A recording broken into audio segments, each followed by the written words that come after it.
Okay, welcome to Eduxcite classes. In today's session, we will start topic 9, paper 1 MCQ. Please solve this worksheet before watching this video. So let us start. The question number 1, the graph below shows the variation of time t of displacement x of a particle undergoing the SHF. Now we know that what is the most important condition that you should know, that the acceleration is proportional to the displacement but in negative direction.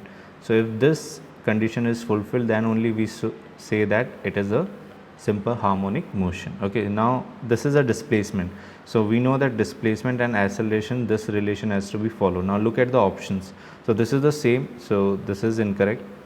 Now if you look at this B option, the acceleration is negative of x. Okay, so negative, it is starting from the negative part, it is the positive, so it is the same negative and it is following this. So this will be the right option. These two are again incorrect. Okay. Now question number 2, the phenomena of diffraction. Now always remember, diffraction is not only specifically with light or wave, it is with respect to all types of wave. Okay, it is a phenomena of a wave, it happens with all, but the condition is the size of the obstacle should be less than the size of the, or comparable to the size of the wavelength of the wave. It doesn't matter whether it is a sound wave or a light wave or a water wave. The diagram below shows the arrangement of Young's double slit experiment. A monochromatic light source is used. This is the single slit and these are the two double slit. What is the function of the single slit? Now we are using this single slit in order to get what? Produce the coherent sources having the same frequency, okay, and a constant phase difference. What do we mean by a coherent? Coherent means same frequency and constant or zero phase difference. So what will happen if the same monochromatic light, so single wavelength, single frequency light will be there. Now these two light will act as a secondary wavefront and these will act as a secondary source which are coming from the same source. So they will be at a constant phase difference also, or you can say zero phase difference, and they will have the same frequency. So that is the function of a single slit in a Young's double slit experiment. Okay. Now question number 4, the wave from two light sources meet at a point, which condition is essential for the interference to be observed? It is not asking what are the conditions for the interference to take place, it is for the observed interference. So always remember, when we are discussing the interference things, what is the most important point to have an observed interference is nothing but the constant phase difference, equal amplitude, equal frequency or equal intensity. So constant phase difference should be there, otherwise the pattern that you will be getting will not be a particular, where you cannot find out where is the bright or dark or maxima or minima is forming. Equal amplitude, it doesn't matter whether it is equal or unequal, the pattern you will be able to observe. Equal frequency of the waves, yeah.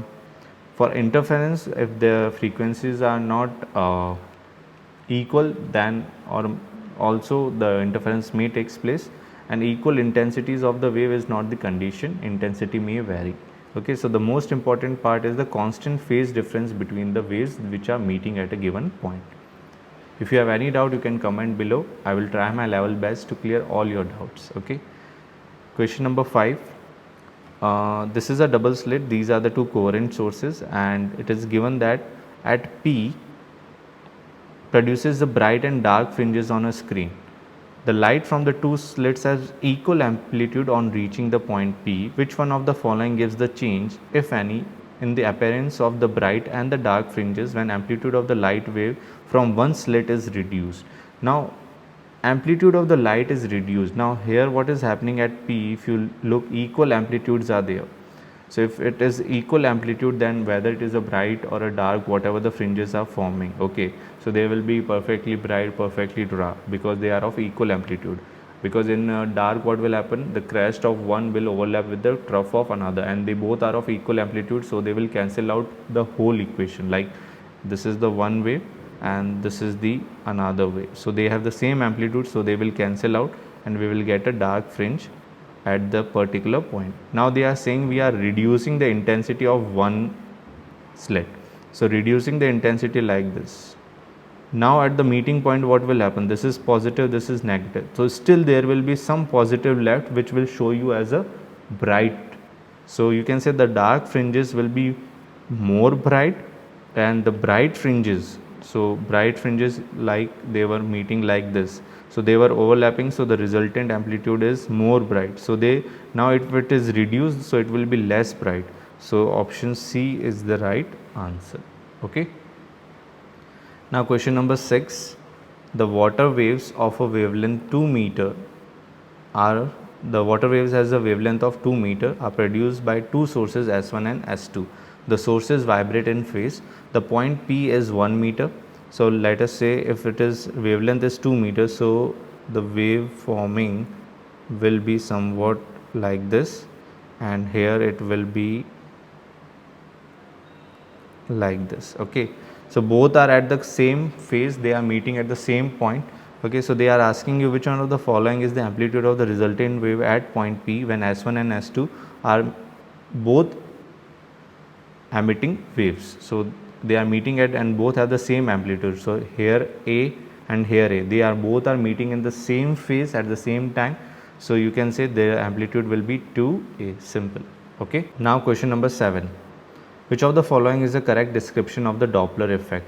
Now Doppler effect, we know that there is a change in the observed frequency while the source frequency remains the same. Okay, due to the relative change in the velocity between the observer and the source. So if you look all the options, D will be the I think relative motion weight. No, C will be the right answer, because the observed frequency of light due to relative motion between the source of light and the observer is the right answer. That is the definition of Doppler effect. Which of the following diagram best represent the wavefront produced by a source of sound of a constant frequency and it moves at constant speed towards a stationary object at O. So this is the stationary object. Now if you are moving towards it, the frequency increases because more wavefronts will be intersecting per second, that is nothing but the frequency. So option A will be the right answer. This is the, there is no motion, then this will be the case. These are not the right, because it will form like this shape, not like this. Okay, so question number 8 will be the right answer. A source of sound moves directly towards a stationary observer.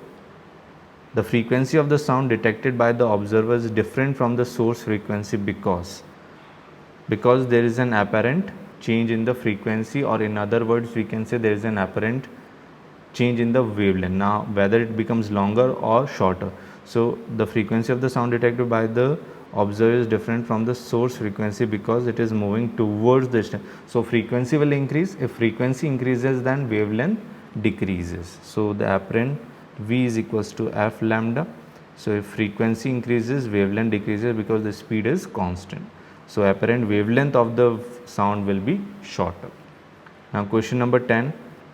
A source of sound emits a wavelength of lambda t v when at rest. So let us say this is a source of sound is emitting here, and this is the observer at rest. So this is at rest. The source move away from the stationary observer. This is the observer, and this is capital V. Okay, this is capital V.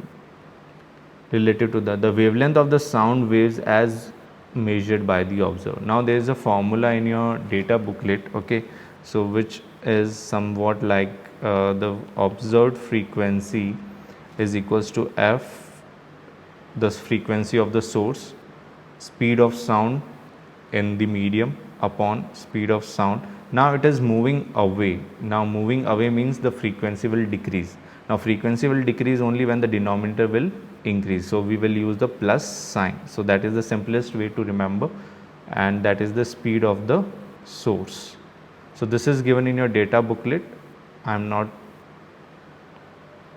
saying to remember, it is given in your data, but you should know whether it is positive or negative. Use your conceptual analysis of the Doppler effect.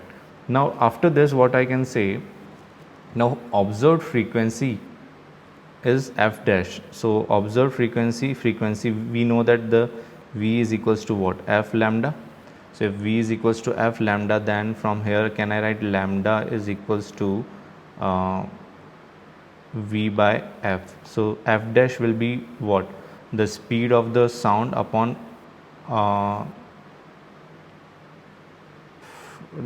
frequency will be V by lambda. So frequency will be lambda. So this can be written as lambda dash. Okay, and this frequency can also be written as 1 upon time period. Okay, so frequency is 1 upon time period. This is V upon V plus capital V.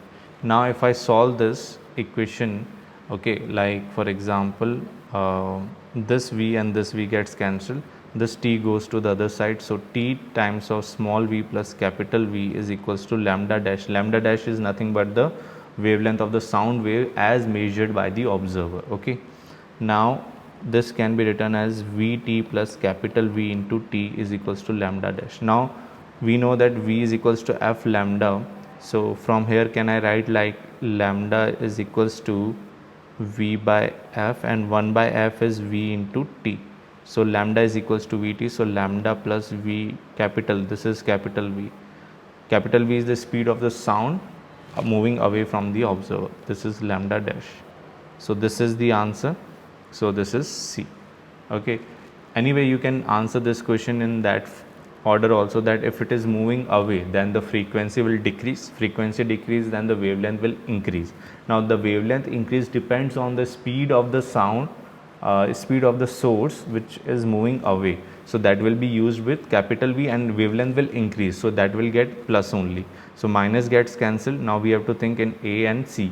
Now plus, it depends on not on the speed of the sound in the medium, it depends on the speed of the sound of the source with which it is moving. It is moving at 30 meter per second, 40 meter per second, 60 meter per second, whatever. So that is capital V. So directly you can use without doing this calculation also. But that is the mathematical proof that I have given. Okay, I think I have tried my best to give you the answer for question number 10, both conceptual as well as quantitatively. Now question number 11. The sound emitting source moves along a straight line with speed v relative to the observer at rest. The speed of the sound relative to the medium is c. It is already given. Read this question very carefully. The speed of the sound relative to the medium is c. The observer measures, because the observer is also in the same medium. Okay, sound emitted by the source will be c only. There will be no change in the speed of the sound emitted by the source. The source will emit the sound at the same speed c, which is given in the medium c. So it is just to read. Your presence of mind is required while you are solving the paper 1. So read the questions very carefully. Now question number 12. This is the most important one. A stationary source, okay, this is the stationary source which is emitting a frequency of f0, and the observer is moving towards the source at a constant speed. This is very important. At constant speed along the path indicated by the dotted line. The observer passes very close to the source at time t. So this observer, when it passes through time t. Which of the following graph best shows the variation time t of the frequency f heard by the observer? Now in this case, we know that as it is approaching towards the stationary source, the frequency will be greater than the actual frequency. The observed frequency will be greater. So this gets cancelled, this gets cancelled. Now think about A and C. Now this is very important. It is moving with a constant speed. So if you look at the formula also from your data booklet, that the observed frequency is frequency, this is V plus U naught upon V, and when it is moving towards, so the frequency will increase because it is moving towards the stationary source, and this frequency will be frequency V minus U naught upon V. Now it is mentioned in the question that this speed is constant. The speed of the observer moving towards the source is constant. So this is constant, this whole constant, this is the actual frequency constant. So this will get add up. So the frequency observed will be greater, but it will remain constant. It will not change with respect to time. And as it passes through the source, it will decrease and it will be constant. So option A will be the right answer. Read this exam tip. So a very common mistake with Doppler effect is that student confuse frequency with intensity or loudness of a sound. There is no relation of the intensity or the loudness with the frequency. As a source approaches at constant speed, the intensity increases because it is moving towards the source. The distance gets smaller, obviously. The frequency is observed to be higher than the emitted but constant. This is very important. Okay, so make sure you do not do this mistake. And the last question, number 13. The two binary stars emit the radio waves of wavelength 6 into, so this again the wavelength is given 6 into 10 raised to power minus 2 meter, and they are received by a radio telescope whose collecting dish diameter is 120 meter. All are in meters. So the two stars are just resolved if their minimum angular, so theta is what you might have see this formula in your data booklet, theta equals to lambda upon b. So theta will, angular separation will be 6 into 10 raised to power minus 2 divided by 120. So when you solve, you will get 5 into 10 raised to power minus 4 meter. That is the right answer. So I hope I tried my best to discuss all the answers from topic 9, paper 1 MCQ. So if you have any doubt, you can comment below. You can find the PDF of this video. The link is given in the description. I will try my level best to complete the all other remaining topics. So all the very best for your exams. Keep learning.